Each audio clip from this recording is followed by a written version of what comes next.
It was more so, God, let your will be done. So I remember I was sitting on my stairs and I was like, oh God, like if this is for me, let it be for me. And then 2 weeks later, they emailed me saying I'm like one of the 9 finalists. I was like, wait, I didn't think I was actually gonna get into this thing. It was just wanted to see what would happen. And then we got invited into the BAFTA headquarters. And then, yeah, we interviewed Jiraiya, which was the winner in 2022. And then they were like deciding, and then they called me and said I won the competition for my category, 15 to 18, I believe it was. And yeah, literally from there, it's just, amazing. But yeah, hello everyone, hope you're doing well, hope you can ask yourselves. Welcome to the new season of the Student Guide. As you can see, we are back with season 8.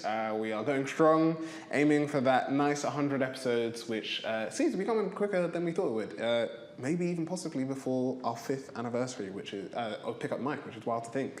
But as you know, we bring on incredible speakers, incredible people doing incredible work onto this podcast, and we have incredible guests lined up for you this season. We're going to start off with our first guest of season 8, who has an incredible story. I don't want to spoil it because there's so much to unpack. So instead, as you know, I don't like doing an introduction, so I'm going to hand over to our guest speaker today. Precious, thank you for coming on. Could we know a bit more about you and what you do? Thank you for having me. So my name is Precious and I'm a BAFTA Young Presenter and journalism student. Perfect, thank you very much. And yes, it's incredible to see your journey. There's a lot to unpack because you have, I don't know your age. I'm assuming that we're similar ages, but you have done a lot of incredible things as a young person. And we will be diving into that in just a short moment. Yes, we're going to go into our favourite segment that you guys will remember from, I think it started in the last season, which is the 44 words, which is from, 44 questions, which is from the founder of 44 Words, Amanda. And she picks a creative question for us to learn more about our guests, whether they are within the creative industries or not. And Amanda's question to you, Precious, some may say it's a difficult one. But how would your creative process change if you were forced to work anonymously without receiving any recognition or credit for the work that you do? Wow. So how would it change if I didn't get credit for anything I did? Do you know what's funny? I was reading something today, because I'm Christian, and it talks about how I think it was my friend's story, he must have posted it. And you know, in the Bible, it talks about how like farmers, they work really hard. And like in the kingdom of God, you're meant to work really hard. But in this world, farmers don't get recognition for what they do. They're often just like, oh yeah, they bring things into the store, but we don't know who like planted something. But it's like in the kingdom of God, you're still meant to work hard regardless. Like Jesus, he never wanted credit. He just served people. So from a Christian point of view, I'd say I would still work the same. But then I guess that comes down to my flesh and how my flesh wants to be perceived versus my spirit. So yeah, I'd say it's something I'd work on in terms of working hard, because I know as humans we all want to be in the limelight, but being in the limelight is not always great. So yeah. 100%. And yeah, thank you for that. I agree. Like also as a Christian, I completely get what you're saying. I thought I might be talking about this t-shirt today, so I'm glad you did that. This wasn't planned, by the way. So I have this t-shirt on, as you can see. I was going to ask you, like, where did you so this is from a Christian artist called Forrest Frank. He has a song. Forrest Frank. So he's got a song called You're Always Better. And I won't do it now because it's on the back. But the chorus goes, Lord, I need you now more than ever. Won't you put my heart back together? I search the world till my head hurts, and only to find out that you're always better.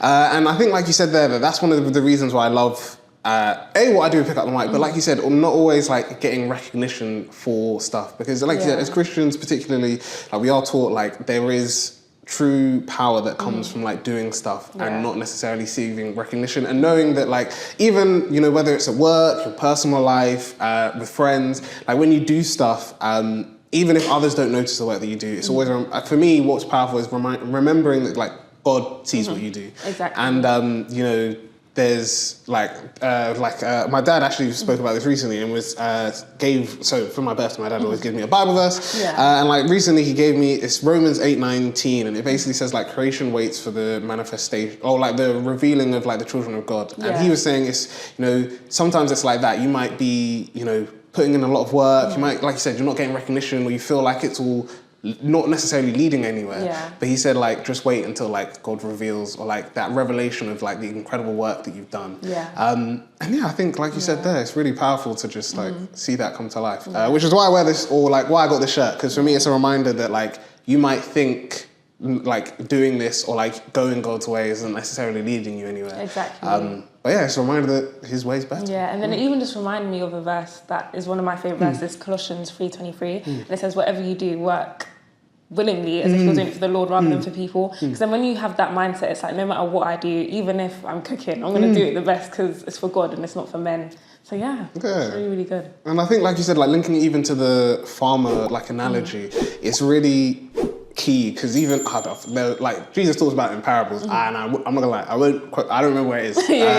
But it is, he talks about like this whole important thing that like, you know, with like the whole idea of like sowing seeds, and like you said, like with farmers, it's like farming as a process is a long-term thing, because you'll be like watering the ground, you'll be fertilizing it, and you might not necessarily see anything grow for like weeks or months. Exactly. But it's to me, like you said, like it's a whole idea of, like you said, like with the credit or like getting recognition for your work, is you might be working on stuff for like months or even years. Yeah. You might feel that no one's seeing it or recognizing it, but then lo and behold, like years later, the like fruits comes out. Yeah. So yeah, thank you very much for that. We're going to get started with our first question of the recording, which is an important one and a celebratory one, because you are a BAFTA winner. Yeah. Yes. So I would like to know, could we first know a bit more about the BAFTA Young Presenter program and the competition? What inspired you to apply? But then also, how did it feel when you were selected as their young presenter? Okay, so the BAFTA Young Presenters program is basically a program for children from underrepresented backgrounds, or children that want to get into the industry but don't necessarily have the tools or like the access to get into it. So that's what it's about, and they offer opportunities to work on the red carpet, interview celebrities, journalists, people in the industry, and just have an opportunity to work in that space for a year. But then because of BAFTA's relationship with young people, we often like get to spend time with them, and like we get to have opportunities after the year's done. So like I won the competition in 2023, but now it's 2025 and I still am doing stuff with BAFTA. So yeah, it's really, really good. Yeah, that's really incredible. And how did it feel like being selected? I'm sure like organisation like BAFTA is maybe not worldwide recognised, but at least within the UK, it's like it must get a lot of applications to not only be shortlisted, but to be selected and to be able to be a part of this program. How did that feel? So it felt really, really good. I remember you asked me what inspired me. So it was actually my best friend. It was a random day. She was like, "Oh, Precious, sign up to this program or like apply to this competition." But then it was like 2 weeks towards the deadline. So I was like, I didn't even know what BAFTA was, because I guess there's not many black people in that scene. So I didn't really know what BAFTA was, but because my best friend's into film, she knows about BAFTA. She was like, "Oh, apply to this." And then I saw like some young people. I saw Jiraiya Kabusi, which won in 2022. And I was like, "Oh, he's black, so let me apply. Maybe I'll get in." So then I applied for it, but I must have went to church, and the theme was connections. I think it was connections to friendship, something like that. So I asked people at church, what does friendship mean to you in terms of connection? Did a little vox pops and just went around asking people, and then put the video together, sent it off to BAFTA. But I kind of said, it wasn't a thing where I applied to it and I really wanted it, because I didn't really know what to expect. It was more so, God, let your will be done. So I remember I was sitting on my stairs and I was like, "Oh God, like if this is for me, let it be for me." And then 2 weeks later, they emailed me saying I'm like one of the 9 finalists. I was like, wait, I didn't think I was actually going to get into this thing. It was just wanted to see what would happen. And then we got invited into the BAFTA headquarters. And then, we interviewed Jiraiya, which was the winner in 2022. And then they were like deciding, and then they called me and said I won the competition for my category, 15 to 18, I believe it was. Literally from there, it's just, amazing. Yeah, that's incredible. We can say that, I'll give you the option. If you don't want to say this on camera, you don't have to. Okay. Who's been your favourite celebrity to interview? Ooh, probably Taz Skylar. He's very, very nice. He was in One Piece in Netflix, and he's just such a vibe. His personality is like up the roof. Yeah, he's amazing. So definitely him. Okay. Yeah. And then to follow on from that, who would be your dream celebrity to interview next? Dream celebrity. People always ask me this, but it's so weird because working for BAFTA, I don't really watch films as much or like really care about is a strong word, but I don't really focus on like celebrities. So I don't know who I would like really want to interview. I'd probably say maybe Idris Elba because he's one of my favourite actors, just someone like that. But there's no one that I'm like, oh, I'm dying to interview. I just like to talk to people. So whoever it is, I don't really mind. I have heard... I don't know if Idris, if you watch this and you haven't been in touch, how could you? But I know like my through work, like my manager used to work for like a space that would like do photo shoots, and he went there and apparently like she was just like he's the most down to earth, like she was just like it's basically like he's super chill, super nice. She said it was very funny because people in the space were just like, oh, we need to like he's a celebrity, and like we need to make sure everything's great, and he was just like, yeah, I just need like I think it was just like I just want like Heinz baked beans and like toast bread, like that's all I need for breakfast. Like I don't need anything fancy. And but she said like of all the like celebrities that came to that space and used it for shoots, he was like the most chill, most respectful, most like down to earth. So the closest I've been to him is I stood next to him because basically I worked at the Film Awards in 2024, I think. So we had to be talent chaperones. So basically when they win their award, we get to take them for their winners run. But I didn't get him. But I was stood next to him. So but then because we're working, I can't be like, oh, Idris. So I just had to like smile and just stand there. But I think that's always the tough thing with like with your like when you meet celebrities like through work or people that you really respect through work. Because it was the exact same thing with so like with I think I've said my job here, but I'll keep it quiet for this episode. But so I work at Somerset House, and like sometimes we do like private views.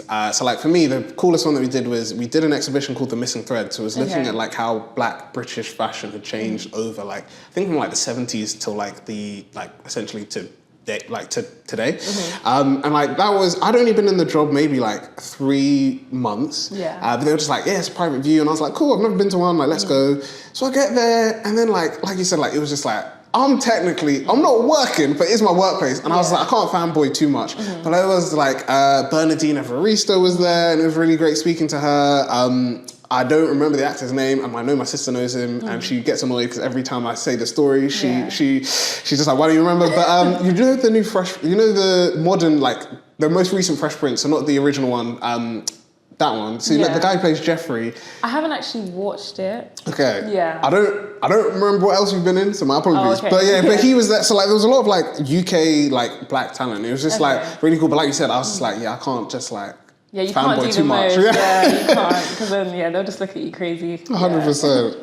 But let's go on to the next question, which is looking specifically at not young people, sorry. It's looking at early experiences. Now I'm going to ask this question, and then after this question, we're going to go into a new segment, which you guys won't know about, but we will be discussing soon, and that has been brought to you by our amazing intern, Alex. He has a new segment for this season, which we'll be implementing, and we hope you guys will enjoy it. But the next question is about your early experiences, and I'd like you to cast your mind back, reflecting on your first red carpet interview with BAFTA. What did that moment teach you about storytelling and confidence?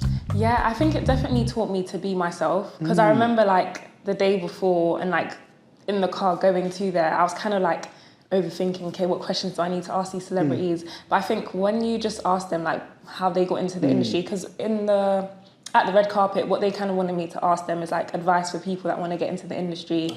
But I think it's more so about just getting to know them on a level where you get to know them, not personally, but somewhat personally, to just see what kind of advice they would give. So it was definitely something that I learned. Yeah, and I think, like you said, like that's one thing I've learned through like this is like so many people love to like share. So many people love to like share their story, and like always, especially like if it's like how you got into an industry or like what advice would you give to other people trying to get into it? Because I feel like a lot of people think that like, and I understand not everyone is like this friendly or this open, but like a lot of people are interested in saying like, oh yeah, like I went through this, or I like did this, or they're like, oh yeah, actually, don't go in this direction because I tried it and it was like super difficult. But people love to share their story and like their experiences. So I think, like you said, that it is really key to do that. But also, like you said, confidence in yourself, being confident in like how you show up to it is really key. And I just remembered something. I remember I interviewed Amber Rose from Love Island. And then I just complimented her hair, and then that's what it made her open up. And I think also asking open-ended questions, because when you ask, like you asking me open-ended questions, if you ask me, I don't know, I don't know, just a question, I could either say yes or no, but it's learning to ask people questions that will broaden their answers. So that's something I learned as well. No, 100%. Yeah. I think that's, like you said, that's a really key like interview skill. And I wouldn't even say just for like interviewing like people, even like if you go into job interviews. So like one thing I said that my university taught that, like, I don't think I necessarily did, but they were just like, always, anytime you go into an interview, just ask people like a question. And they were just like, it could be like, so one question I like to ask, a lot of people that I connect with like on LinkedIn, and maybe we have like an introductory call to just discuss, or even like for jobs, it's like, what do you enjoy about like your role? Because it's funny, like every time I've asked it, it's interesting to see different people's reactions, because sometimes people will be like, oh yeah, like I know specifically like why I love what I do. And then for other people, they're just like, oh, I've actually never really considered like, what do I really love about it? Or like, what's my favorite part of my role? But yeah, people, like I said before, they love to talk about like what they, like their experience and stuff like that. So I think that's really key. Yeah, before we go on to the next question, we are now going to, and I will look into the camera to do this, we're going to Treasured Talks, which is our new segment where we ask our guest speakers, I have no context of this, but they bring in an item that represents them, their story, their brand, and their growth. So Precious, you are the first guest to do this, so no pressure. But I'm excited to know, what did you bring? And what would be your relationship with this item? How does this represent you? Okay, should I bring out the item first, or should I say? Alex is off camera. I'll let you decide. This was your segment. Do you want should the item be brought out, or should we hear about it first? Let's bring it out first. Let's bring it out first. Okay. Drum roll. It's deep within my bag. So it might take a couple seconds. It's quite big as well, actually. So, okay. Yeah, let me just. I'm very excited. There's a lot of suspense.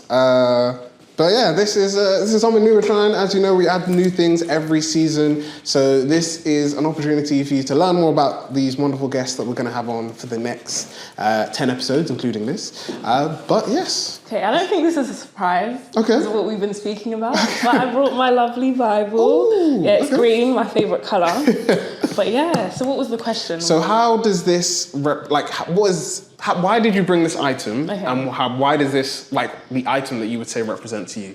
Okay, so I'd say I brought this item because in the Bible it talks about in the beginning was the Word, and the Word was with God, and the Word was God. So it represents God, and it represents Jesus. And I feel like he's been through me throughout my whole journey. So even like from the beginning, when I started doing YouTube, I was doing singing videos. Wow. Yeah, couldn't sing though. This was, I think I was like 9 years old, and it's still on YouTube. Don't find it. But yeah, I was singing, and I don't know, I've just always been a young girl that's always liked content creating, but I never knew where it would take me. But it's like, you know how God sees the beginning and end of our lives, and he's the author of our story. So he knew that BAFTA was going to come around. But I remember there was a period in my YouTube career, let's say, that I just thought, oh, like, where's this going? Because I'll be doing videos, I'll even be like shamelessly sending it to people, like, go watch my video, subscribe. But no one was really, people would support, but it wasn't like as much.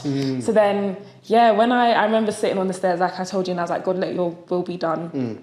Applied for BAFTA, and BAFTA came. So it's like, you don't know what God's plans are for your life, but there's always something bigger around the corner. So yeah, that's why I brought this. That's perfect. Yeah. Thank you very much.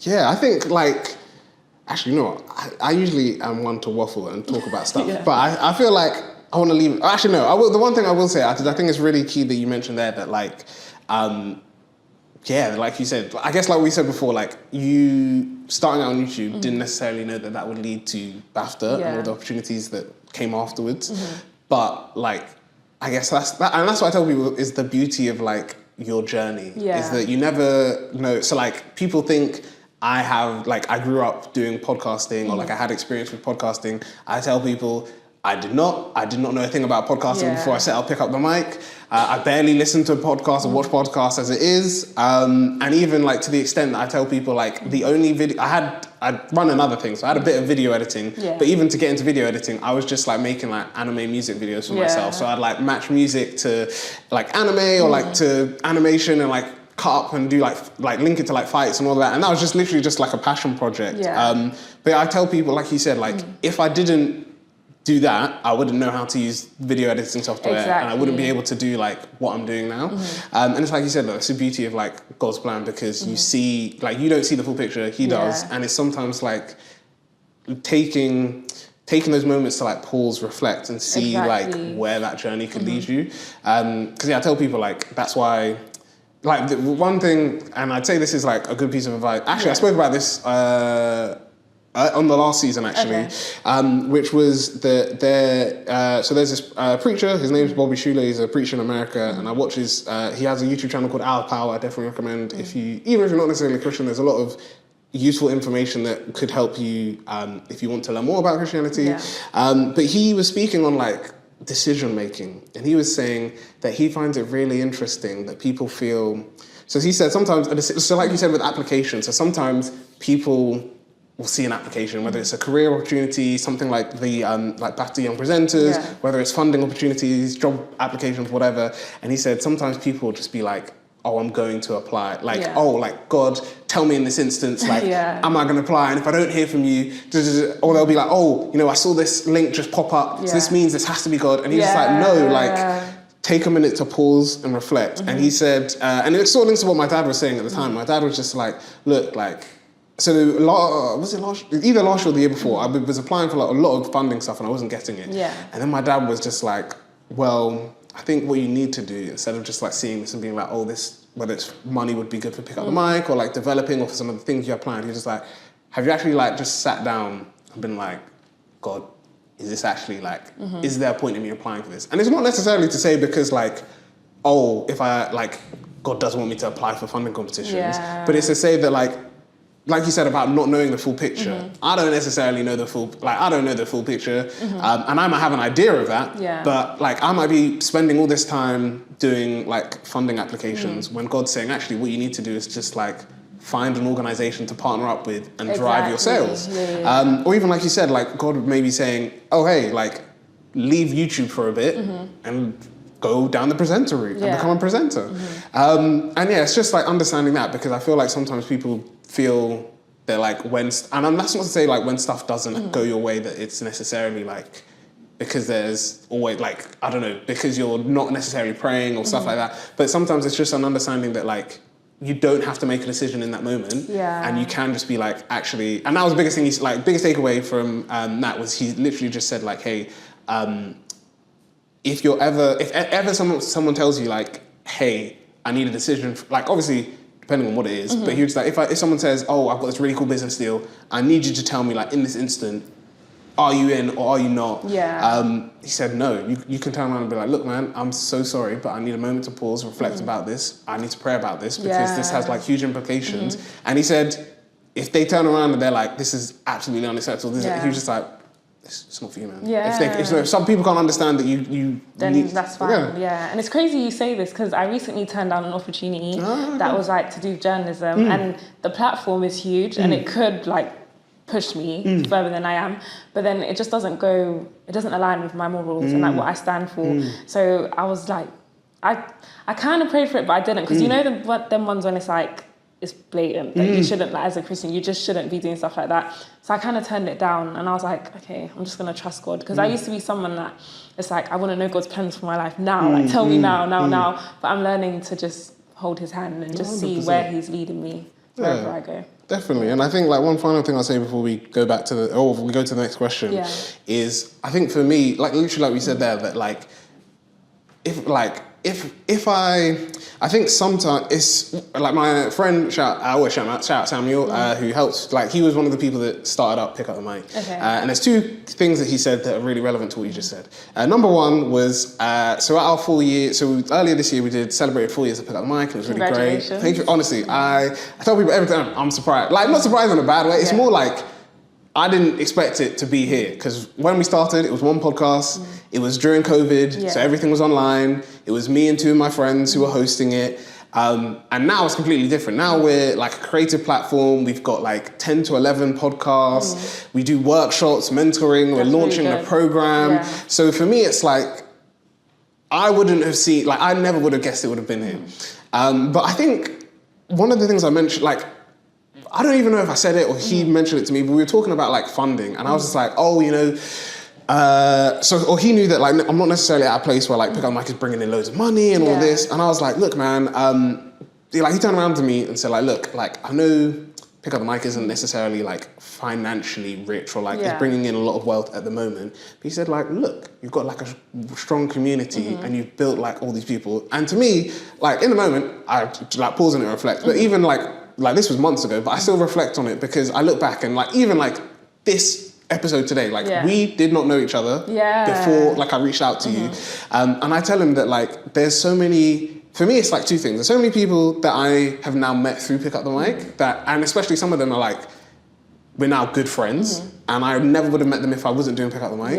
But then also it's like I've seen through like, I guess like we said, a sowing the seeds. It's like I've seen through whether it's bringing people on the podcast, inviting people to events, collaborating with each other, like how that's then led to growth of like other things. So I've seen, so like one was last year, someone who was on one of our panel events that we did, she told me that someone who attended the event basically ended up working for her company because they were just ended up speaking. She said, oh, we've got this position coming up, you should apply. She applied and got the job. And it's all these things and I'm just like, yeah, like, if you and I guess that leads to my second point of like Samuel was saying like sometimes you don't necessarily need to know everything in that moment. Because like you said, if I knew like 4 years ago that like this is where Pick Up the Mic would be, I probably would be more stressing of like, okay, how am I like if this is where it needs to be, I need to have X or Y sorted out, I need to do all of this. But it's like, hey, actually, if you wait, it's like sometimes amazing things happen. Exactly. Like people, I also have been told that I waffle. So it's fine. I'm even going to quickly say something before you move on to the next question. And what you're doing is inspiring to me even because I had a podcast, but then I was working a McDonald's job, long story short, and I invested all my money into podcasting. So I went to go book like expensive studios and stuff like that. But then you utilize the fact that you said Pick Up the Mic wasn't generating money and stuff, but you're utilizing these mics and it's like you have a space, you've got 3 cameras set up and like you're stewarding this very, very well. So it's really nice to see because like I'm a perfectionist. So I was like to my mom, oh, but I need to have a great podcast studio and I need all of this, but all we need is just a little mic and you can 100%. Still present and create something great out of that. So, 100%. Even like, it's funny you mentioned that because like I was going to say that so even like with the like setup and equipment and stuff, like people sometimes think that I had this like from the get-go, like as soon as it started. No, like when we were recording at home, for the most part, I was literally just using like gaming headphones with a mic. And then it was literally like, as I guess my family saw me like doing it more, my brother was just like, hey, look, like I'll just buy you like a mic you can use at home. I was using that for a long time. And I guess linking to what you said about like, so I also am 100%, I'm a perfectionist. I told my family for the longest time I wanted to buy a camera because I was just like, we need to upgrade our cameras and all of this. But literally like the camera that I've got now, so like one of the cameras, which is actually the camera on you, so people won't see it, but that camera, so I had heard about that camera, and then this is where what we were saying about like God's timing is really important because when I first heard about this camera, I was at a co-working space, and they basically bought the camera, and then they were just like, hey, look, as a part of being a member, you're allowed to rent the camera for free. So I was like, okay, cool. What I'm gonna do is I'm gonna use this camera for like my work. I wanna see if it's actually like worth it. And then I was using it and I was like, cool, I really love it, I need to buy it. But then like you said, I was just like, I work part-time. I was just like, oh, do I like, really, like, do I jump in? Do I buy it now? This is kind of pricey, things like that.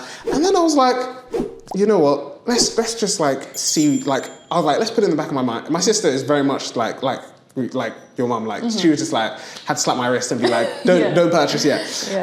But yeah, we got loads of like paid work in last year, which then meant that, so when it came to like, what is it called? Black Friday. So there's all these tech deals that this camera was on a discount. And I was like, oh, cool, this camera's on a discount. And I was like, I'm going to purchase it. And I did. And I've enjoyed it ever since. I use it all the time now. But it's literally like what you said, that like, if I had spent like all that time trying to figure out like how I was going to buy it, or if I had bought it and then I was like, oh my gosh, like, maybe financially it would put me in a difficult situation, I would have been like stressing. But then, like you said, I let God lead my hand. We got loads of paid opportunities in, to the point where when it came to the time to purchase the camera, like most of it was from the work that we did through that year. And then maybe I only put like a small bit of money that I was like, actually, I'll just add a bit extra so we can even get like the next level of this stuff. But yeah, I was just like, yeah. And that's why you said, like, it's important to trust the process. Yeah, that's good. Yeah. We're going to go on to the next question. But before we go into the question, we are going to go to our mic check, which is a fact or figure or story related to the conversation that we're having today. And this one is focusing specifically on mental health, which is the focus of our next question. So this question is, did you know that, or this fact, sorry, or stat, is did you know that young people aged 16 to 25 are 6 times more likely to report mental health issues than adults? And the reason why we mention this is because, you covered Children's Mental Health Week. Yeah. So my question to you would be, how did that experience shape your views on the roles, I feel like this wording isn't right, but how did that experience shape your views on the role of youth in important public conversations? The role of... Could you repeat that question? Yeah, how did that experience of covering Children's Mental Health Week shape your views on the... Essentially, it's like shape it on... How did that experience shape your views on how, like, the role young people play in important public conversations? Because I think a lot of people have seen, like, I guess not only the stat, but there's Young Minds as an organisation. They do a lot of work talking about, like, mental health issues that young people are facing. Yeah. We've mentioned them before as well. There's Mind UK. They also talk about, like, how, whether it's to do with exams, university, there's a lot of, like, mental health for young people particularly is sometimes impacted and is not always, like, there's not a lot of support for them sometimes. But how did covering that, like, Children's Mental Health Week, how did it shape your views on how young people can play important roles in public conversations? Yeah, I think it's good that we did it, because I did it with Place to Be, and it was their Children's Mental Health Week, and just having a conversation with Tess Schuyler and Will Gow on young people's mental health, because I think it's a big, big problem. And like you said, the statistics is like 16 to 25-year-olds face it. Was it 6 times? Yeah, 6 times more likely. And I do think it stems from social media. Because even myself, like, I remember before, a couple months ago, I was just scrolling on social media too much to the point where it would literally make me, depressed is a strong word, but it was making me very, very sad, because I would see people, even though I've, like, accomplished BAFTA, I'm still looking at other people's lives and thinking, I can do so much more. And I feel like it's such a bad place to be in. But I do think that young people need to speak about it more, because it's something that we all face and that we all go through behind closed doors, but no one really wants to talk about it, because I guess people think, I don't want to seem weak, or I don't want to seem like life is going terribly wrong. But I think people need to remember that social media is a facade, and not everything that is on socials is what it seems. So, 100%. And I think, like you said there, that it's like social media does portray like the perfect life. Yeah. It's not really the same. Like, I know there are a lot of young people that, like, hate LinkedIn for the exact same reason, because they're like, people are just talking about, I've got a new job, or like I've won this award, I've done all these accomplishments. But I also tell people, like, so, like, anyone that I know that, like, says that about LinkedIn and that they don't want to be on LinkedIn, I sometimes turn around and say, like, why don't you just go on there and be like, you're going to talk about your own, like, personal experiences on LinkedIn. So, like, I told people that, hey, if you're struggling to find jobs, why don't you do, like, a LinkedIn post or a video and post on LinkedIn about, like, hey, the job market is not really great at the moment. Exactly. And I actually woke up this morning and someone posted that. He said that the job market isn't good, and it got, like, a lot of likes, because the job market isn't good right now. And I feel like people need to definitely speak up more about things like that, whereas, like, I did this award and that award and all of this stuff. So yeah, people definitely need to be a bit more open on their losses and their wins as well. 100%. And I think, like, one final thing before we go to the next one is, like, so there's someone that I know who runs, like, a anime events company, and then I was like, why don't you just post on LinkedIn a bit more? He's like, I don't really think it makes sense, like, because anime, like, isn't really, like, posting stuff like anime isn't probably great for LinkedIn. But I was just like, that's not true. Like, people like anime. People like anime are probably, there's people probably on LinkedIn who like anime. Yeah, there's exactly. So I was just like, why don't you post it? And it was funny because we have an anime podcast. We go to anime events and do interviews and stuff like that.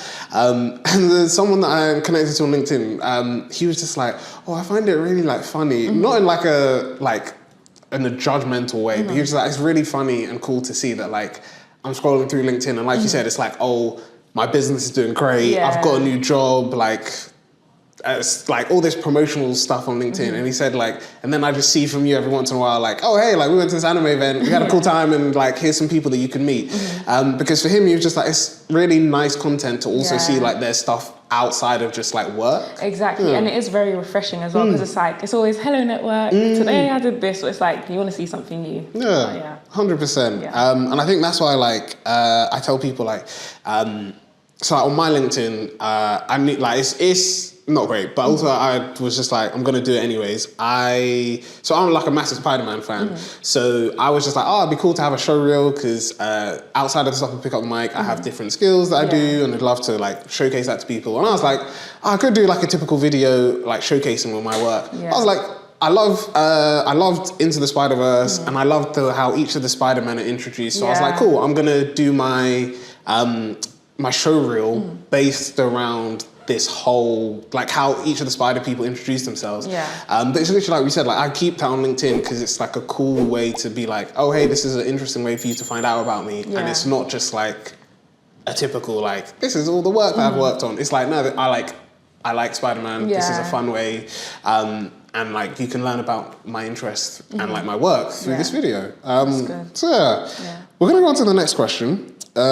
Which is all about elevating young voices. And this is around, how do you believe young people can use platforms like podcasting or presenting or both to influence conversations going on in the world right now?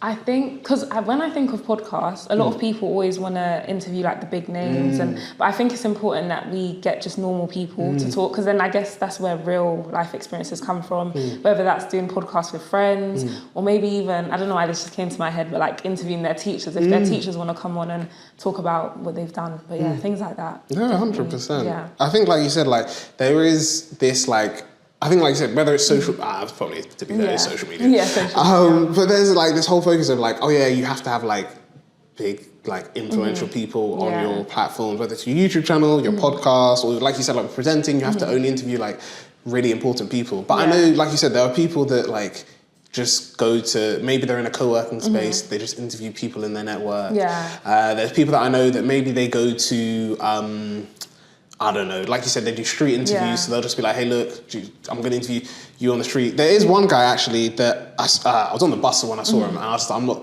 going to go back and tell him. But there's this, I don't know what the guy's name is, but he's on Instagram, and he runs this thing called, I don't know if you've seen it, it's called Career Ladder. Oh, yes. I have seen So for anyone in the audience who doesn't know, I don't know the guy's name, and if I can find his YouTube or like his Instagram handle, I'll put it in the description. But he basically has a ladder that he sets up like on a street, and he basically invites people to come on, and he has 2 minutes to interview them, and he'll be like, hey, so I will, like, you will tell me bits about your job and your role, but I will try and guess your role in 2 minutes, and if I get it right, you know, you have to say it, and if I get it wrong, you walk away, and I have no idea what you do.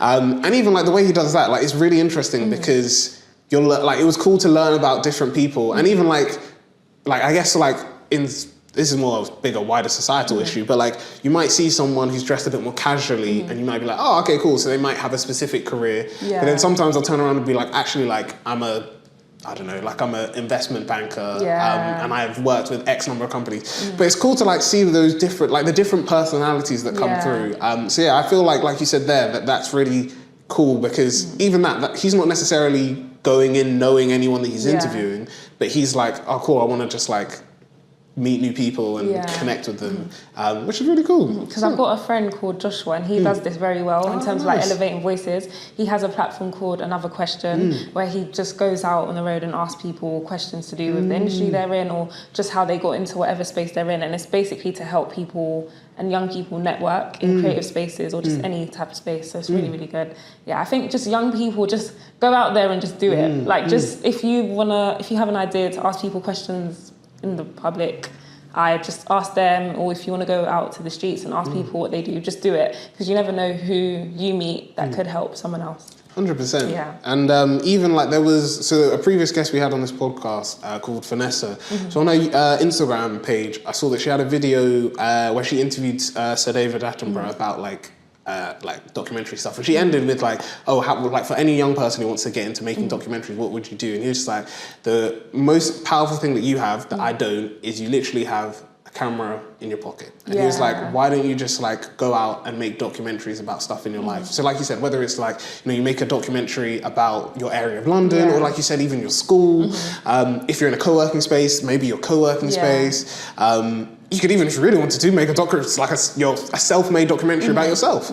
But he was just like, just go and do that, and then, you know, just showcase to like you said, whether it's BAFTA, DVC, all these other organizations that you've like got that skill, because people will look and be like, oh wow, like you've created like 3 documentaries that you've published, whether it's on YouTube, whether it's on, you know, if you're, you know, get the opportunity on like streaming platforms, and you put on like all these documentaries. But like you said, it's just like through having, you know, a camera, and like you said, and I guess it links to what we're saying about like the podcasting and like perfection. Like I tell people, you don't need to have all the cool equipment. You don't. You can just do it like very minimal. Like the biggest thing that I would say to get, I don't like, you can buy it on Amazon. You can get like USB, or like based on your like phone, you can get like USB-C mics that just wirelessly connect.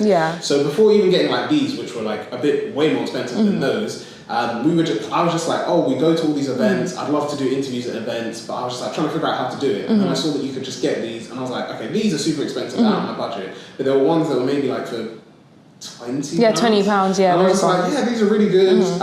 It's the same setup, so 2 microphones. It works wirelessly. The battery's really good, and I was like, yeah, why don't you just like start with that? Yeah. And then once you're like getting that paid work in, it's really good. Even now, like a lot of the older, like I say old, the equipment that I don't, because I've got stuff like this, I don't use as much. Like my sister said she wanted to get into content creation. Now so you can give that to her. She can have that and she can use it. Or if there's friends or family that say, hey Jeffrey, like I've got an event, I'd love to use like some equipment. And I'd be like, oh cool, I've got this equipment that I'm not necessarily using at the moment. Feel free to use it. But yeah, people sometimes forget that you don't need to have like the best stuff. Exactly. 100%. Well, yeah, thank you. We're going to go on to the last question. Okay. Before we go on to passing the mic, where you get to ask me any questions that you would like. Okay. But this is all about looking forward to the future. So, what's next for you in media is the first part, and the second part is how are you leveraging your experiences, your current experiences, to shape your future path? Okay, so I used to go by the name of Precious Always, but I've now rebranded to my actual name, because why not? Like, I want to go by the name that my parents gave me. So it's now Precious Asa, and I'm rebranding my YouTube channel in a way of like you were saying, a documentary about yourself. So I'm kind of like documenting my journey of getting into journalism, but also finding out who Precious is in terms of who God has designed me to be. So obviously I don't know fully yet, but it's all about working that out and bringing people on my journey with that. And I'm also doing a year abroad soon. So yeah, I'm going to America to study journalism for a year. So yeah, I'm gonna just see what journalism is like over in the States. I'm part of a John Scofield program, which is basically helping young journalists get into the industry. So I've got a mentor that's also helping me build my rebrand. My best friend's also helping me with that as well, because she's a choleric, so she's very like, hey, you need to do this, Precious, because I'm quite chilled, but she pushes me, which is great, so shout out Shia.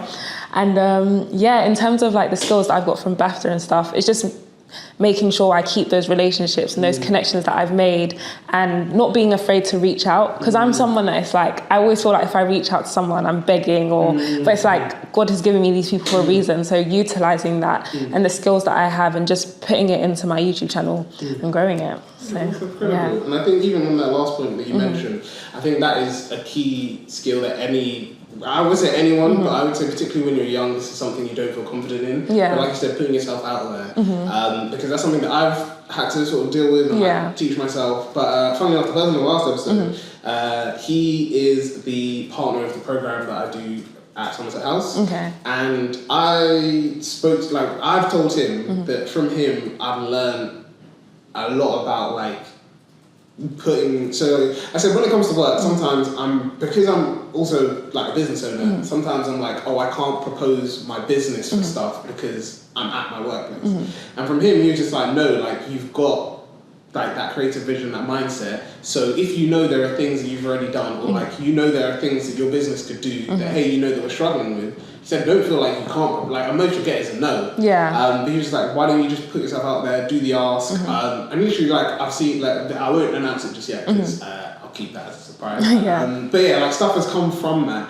And I was just like, yeah, like in my head, because even like afterwards, so we had like a meeting with some, like as a team, we had some meetings, and I was like, oh, I don't know if I should say it or I shouldn't. And I was like, you know, I'll just send a message afterwards, because at least with a message, like it's not as like on the spot, it's not as like tough. But I think even like just something like that. So if there's like an idea you've got, maybe you, like you said, like you want to get into presenting at your workplace, or even like one final thing I say about this is. So people, and it's funny because I don't know when this episode's going to come out, but there's an episode that we did with this person called Sharon for our Into the Spotlight podcast, and I think a lot of people when they first meet me have a tendency, and don't know like much about what I do or research me, have a tendency to think that I'm very much like introverted, because when I'm at work, I'm not necessarily like, I wouldn't say I'm like cold, but I don't like if I need to find common ground with us to have a conversation. But yeah, so people get surprised when I do stuff. So like when I was working here, they do a showcase event with the program that I support, and I was like, oh, I'd love to host it. And they're just like, oh yeah, I don't see why not. Like, and then I don't know if you remember this, but the partner of the program, he was just like, oh, like I'd love to see. Like they knew I did the podcast, but they were just like, oh, like if you've got any work, and I was like, yeah, I can send you like the speech I did at my graduation. And then he was like, yeah, you did the speech at your graduation. I was like, I kept it as a surprise, kept it as a secret, didn't tell anyone. It's on YouTube, it's like a 4-minute video, me basically, and I tell people like that's like, that's my claim to fame. Did it go viral? I don't know what viral. It got a lot of views on YouTube and on LinkedIn as well, which like threw me off. But yeah, it was just like a lot of people, even when they found out that like I did that, or like, because I kept it secret, like my family, only my manager knew, because there were times when I'd have to step away from work because they had like practice sessions, because they wanted to know like roughly what you were going to say. And then my mentor who I used to work with at my university, she also knew, because like she was just like helping me with it. It was, to be honest, it was all her idea. So I told her, you know, I would love to at some stage do a speech at a graduation. And she was just like, why don't you just ask if you can do it at your, like, the graduation that's coming up, which is yours. And I was like, I don't know. Like we said about putting opportunities out there. She's like, I don't know, it may not work. And then, like you said, like linking it to God's timing. So we had a new vice chancellor come in, and he was like, oh, I think students should have the opportunity. So it shouldn't just be like the union staff that present and do speeches. It should also be some of our students.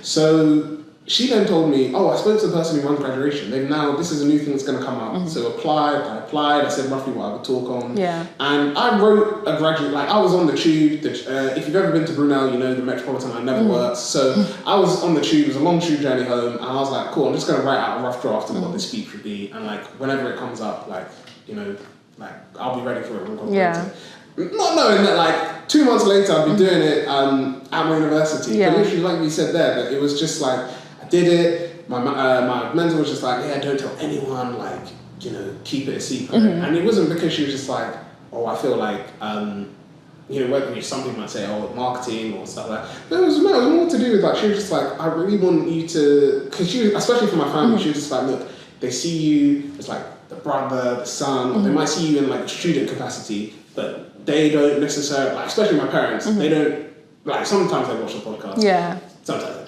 It's also, I understand, it's not, they're very established in their careers, so it doesn't necessarily make sense. But yeah, she was just like, yeah, they don't necessarily always see you as like a founder or as like a business owner or doing stuff like that. So she said, this is also your opportunity to showcase to them like, hey, this is who you are. Exactly. And it was funny because like, so I walked on stage, I got my certificate, and then they were just like, yeah, Jeffrey, if you walk around with us, we'll get you ready to get back on stage. And my mum could clearly see who was walking on stage. So my mum, my sister, and my dad were there.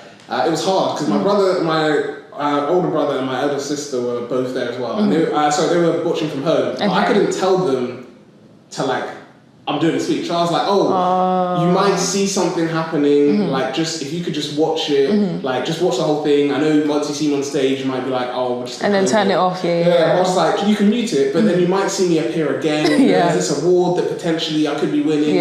So and then all I just know is I was waiting on stage. I turned to look at my mum. My mum's looking at me. She's like, what's he doing? Why is he going back on stage? But I think, I tell people like that was an incredible experience. My parents loved coming to my uni, but I think also they loved it because So my dad and I were wearing the same like Nigerian traditional dress. Yeah. So like even after the ceremony, when I walked off stage and I wasn't even with my dad, like people around him or like saw him and just oh, that was your son in the ceremony. Like, oh, this was wonderful.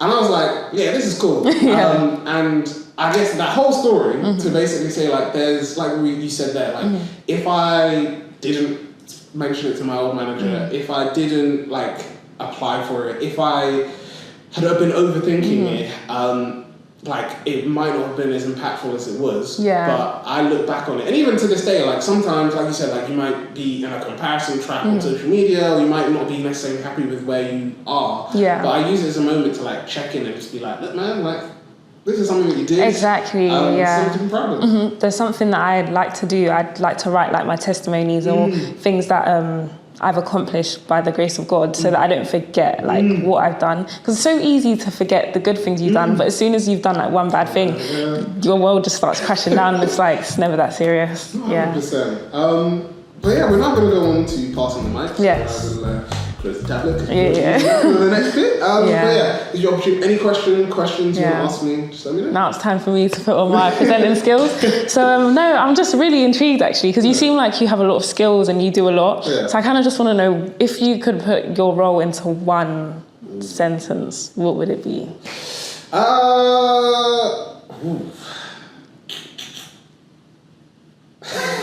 Or what you do? I would say one sentence. I would say, funnily enough, I was thinking about this today.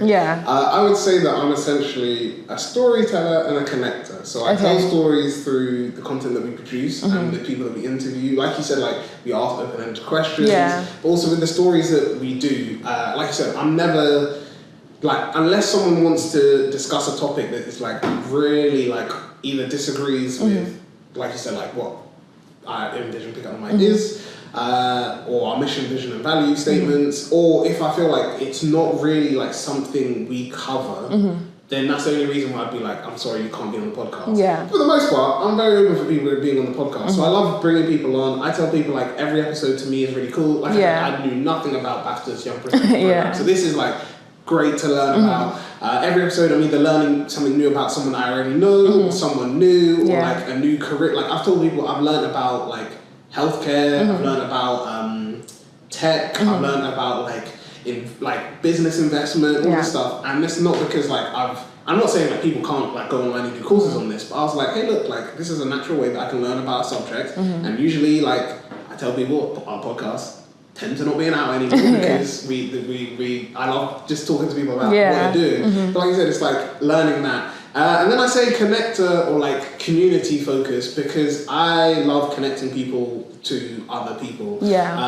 So most people know anytime I'm at an event, like I'm usually like networking. That's good. Do you if I know, so especially like if there are people that I've been like, oh, you two should definitely like be in touch and talk to each other. I'll be like, oh hey, I'm so sorry, like I'd love to introduce you to this person who's doing really cool work, and I think you guys can maybe like collaborate. And that's usually it. I'll just come in, I'll bring the two together, and then I'll just bounce. I won't say that for the whole conversation. But yeah, usually I'm like running around. So yeah, I would say that's the best way I describe the work. Okay, that's amazing. So I want to know how Pick Up the Mic podcast actually came about and what made you start it with your friend. So it's all the way back in 2021. Sorry, not 2021, 2020. So we're in COVID, there's COVID restrictions, everything's online. And essentially, someone reached out to me and said, hey look, at our university we have, in our student union we have a, what is it called? At the time it was called the BME officer, but now it's called the BAME officer. It was a part-time role that like a student could do to basically support students from Black, Asian and minority ethnic communities. Basically the global majority. And essentially like I was like, cool, I'm gonna go for it. I had a manifesto. We couldn't campaign in person because of the COVID restrictions, so it was like a lot of online campaigning, WhatsApping people, DMing people on Instagram. And yeah, it was this whole campaign, and I was like, hey look, like, you know, this is what we want to do, all of this stuff. And a lot of the stuff that I wanted to do was like highlighting like resources that the university already has. So like Brunel specifically has a funding competition it runs every year with a pot of money that students can apply to get money for. Yeah.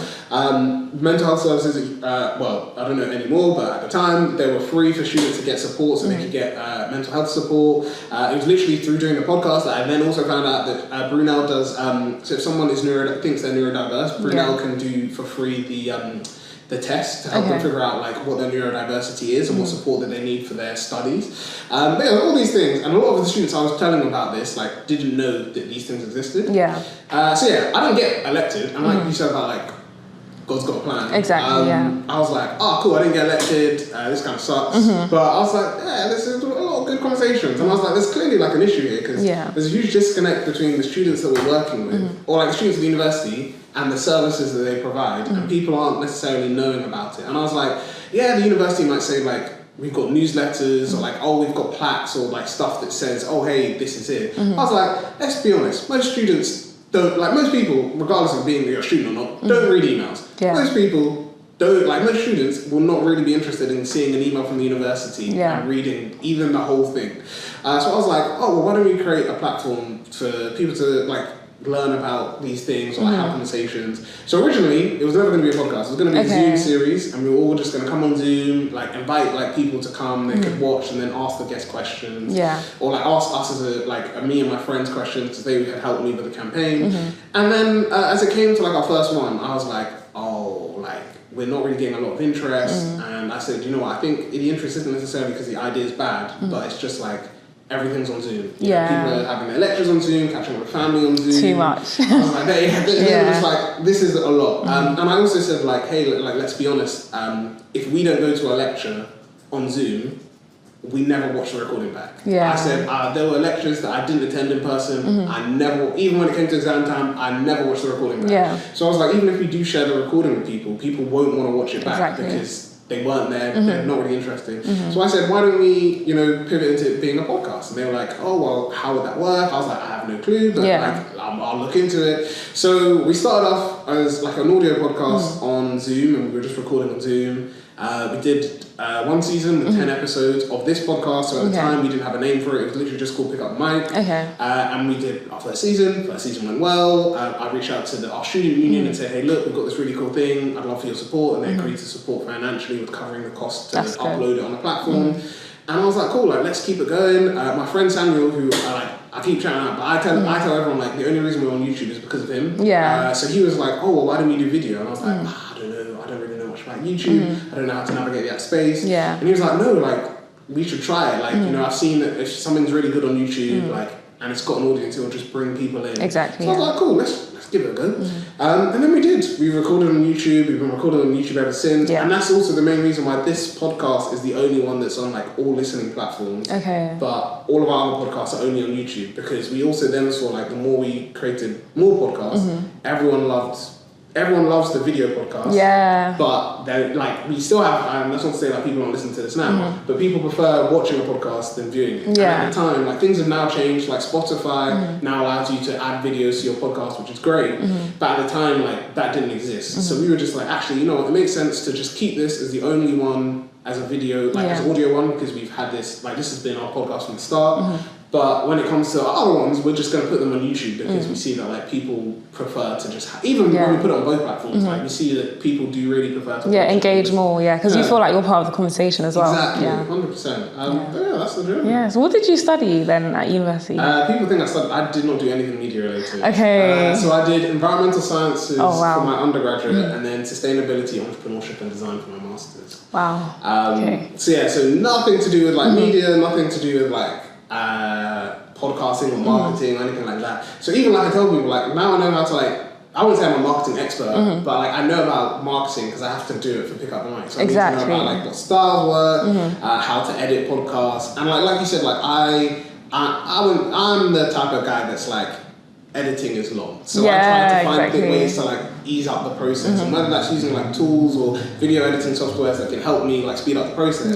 Like that's why I'm now at a stage where I can like get, like sometimes people are surprised because I'll get a video over to them, especially if it's not a busy week, like very quickly, and it's because I've had to optimize the process, because like you said, like before maybe I couldn't necessarily afford to pay for these softwares, but now I'm like, actually, you know what, this is a good investment, it's saving me so much time in the long run. So I use stuff differently. Okay, and I'd say my last question is, if you weren't doing what you're doing now, what profession would you see yourself in? I think probably more of what I do with my part-time role. Okay. So definitely like something around like community work. Yeah.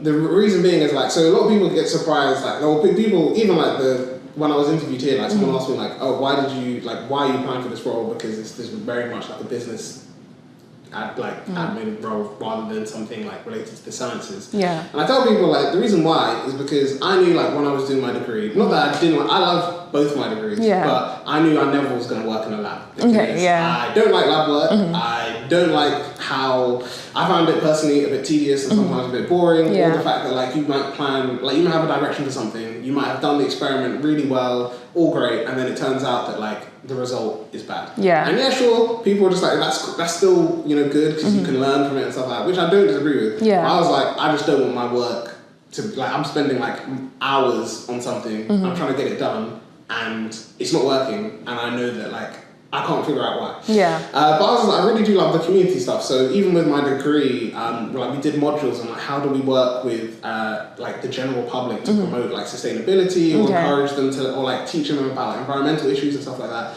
And I was like, oh, a simple way is like through like, so one of my modules for my undergraduate was developing a video on an environmental issue, so we had to come up with it, design a video, and then answer questions on it.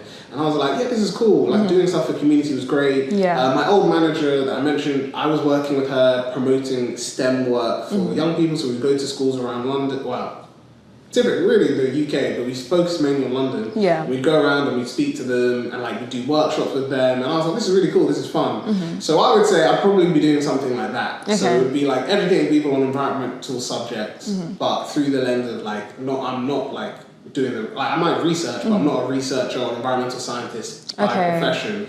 I'm using my degree and the stuff that I've learned to like teach young people or like teaching people about environmental issues and encouraging them to like become passionate about it. Okay, thank you. That's really interesting. Thank you very much.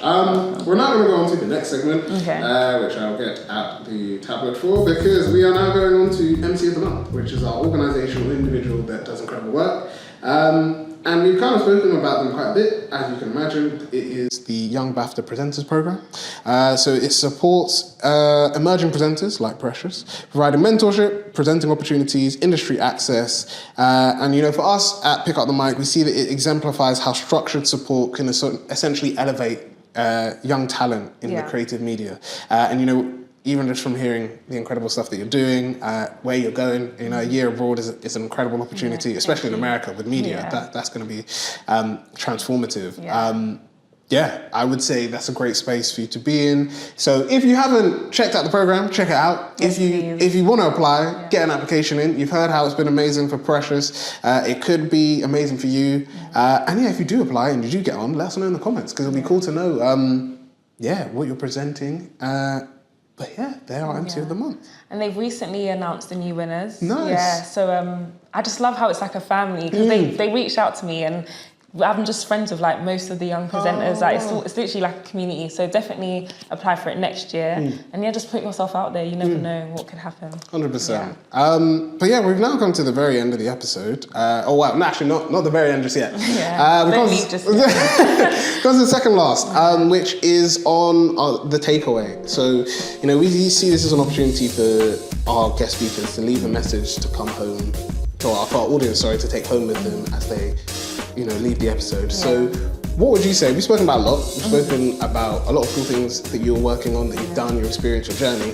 What is a message you'd love people to go home with? Yeah, whatever you put your mind to, just do it. And also, there's one thing my mum would always say is like, you're not young forever. Like, it kind of scares me because it's true. And like, you don't want to live life in regret. So whatever you see, whatever you feel like doing, just do it. And I always talk about God. So if you're not Christian, give it a try. You know, Jesus loves you. And if you are a Christian, there's a verse in the Bible, Matthew 6:33, seek the kingdom of God first and his righteousness, and everything will be added onto you. So it's like, when you seek God, all the things that you do need, he will give to you, not the things that you want. Because there's a lot of things we want, but we won't get it. So whatever you need, God will give it to you as long as you're seeking him. So 100%. And I think one final thing to add to what you just said there was, even as you said, like, just remind me, first bit that you said. What was the big one? Whatever you do, whatever you put your mind to. Wait, what did I even say? I was meant to say whatever you put your mind to, you can do it. Yes. Yeah. With that, I feel like it's important to even just remember that, like, I remember what it was. Yeah. The young people, like if you're not young forever, that was what I was going to say. Because I think a lot of people forget, and this is something that is more of a wider conversation that we could discuss, but I think this could be even a whole episode, is this whole idea of, like, for young people, opportunities in the creative industries do start to close up as you start to get older. Yeah. So, first cut-off point, like you said, is typically like 18, then it's 25, then it's 30. I've now reached the 25 point. So it is rough to see stuff that you can't apply for anymore. But yeah, I would say, especially if you're a young person and, like, let's say you're like 15 and you're watching this, I would say just, like, research all the opportunities you can, like, apply for. Because, like you said, you're not young forever, and a lot of these do provide you with, like, a wide network or a lot of support. Off the top of my head, I know there's Creative Mentor Network. They run programs for, I think, 18 to 20, well, there's one that's 18 to 25 and one that's 18 to 27. Those are two programs you can apply for. I know Roundhouse have a creative studios for 13 to 25-year-olds. They've been on the podcast, check them out. They also have their co-working space, Roundhouse Works, which is for 18 to 30-year-olds. There's an organisation called Fish Tank. They run a residency program for artists and for entrepreneurs. That's again for 18 to 30-year-olds. Somerset House themselves run a program called Upgrade Yourself. They're doing monthly sessions at the moment for 18 to 30-year-olds. So essentially, the point I'm trying to hammer home is there's a lot of stuff, particularly when you're 18 to 30, and if you want, even if you've graduated, you're not in the creative industries, there's a lot of stuff that can help you get there. Yeah. So I would say if you're 21 and you're watching this, you just graduated, and you have an interest in the creative industries, or maybe you studied a creative industry subject and you want to, like, develop, grow, check out these programs. Organisation I would recommend is called the Eric app. They highlight a lot of opportunities in the creative industries, and they do put, like, if it's for, like, 18 to 30-year-olds, 18 to 25. So download the app, it's completely free. There's loads of, like, opportunities, grants, training schemes, part-time and full-time roles, content. A lot of our podcasts, especially those that focus on the creative industries, like this one, are on there. So yeah, I would tell people, like, get involved. There's a lot, actually, for us creatives. It's just about looking. 100%. Yeah. But yeah, we've now come to the end of the episode. It's been amazing speaking to you, Precious. First off, we give this an opportunity for guests to share how people can connect with them. Okay. If you've got anything cool, as we discussed before, I cannot guarantee definitely when this episode will come out, but if you have something cool that you want to spotlight, or people should be aware of that, you're going to be doing, this is your opportunity to let our audience know. Okay, so you can find me everywhere, Precious Aswell, and I'm going to be vlogging my year abroad, so make sure you subscribe to Precious Aswell on YouTube, and you will see all of that, and Precious Aswell on TikTok and Instagram, and just follow me on my journey. Perfect, thank you. And thank you to our wonderful audience for coming back for another episode of Pick Up the Mic and the Student Guide. If you like this episode, like, comment, and subscribe. It's always appreciated. Please make sure you click the notification bell at the bottom of the videos so you don't miss any of the other podcasts on the Pick Up the Mic YouTube channel. And if you're listening on any listening platform, make sure you subscribe too.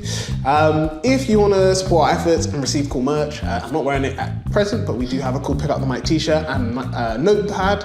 Then please do let us know by subscribing to by filling out the form or DMing us. And if you want to get discounts on that, or you want to support our efforts, because we couldn't do this without our incredible community on Patreon, then check out Patreon or our channel membership. Those are listed down below. You can join for a price of a coffee. So, one coffee per month you could donate towards this incredible network that we've got here.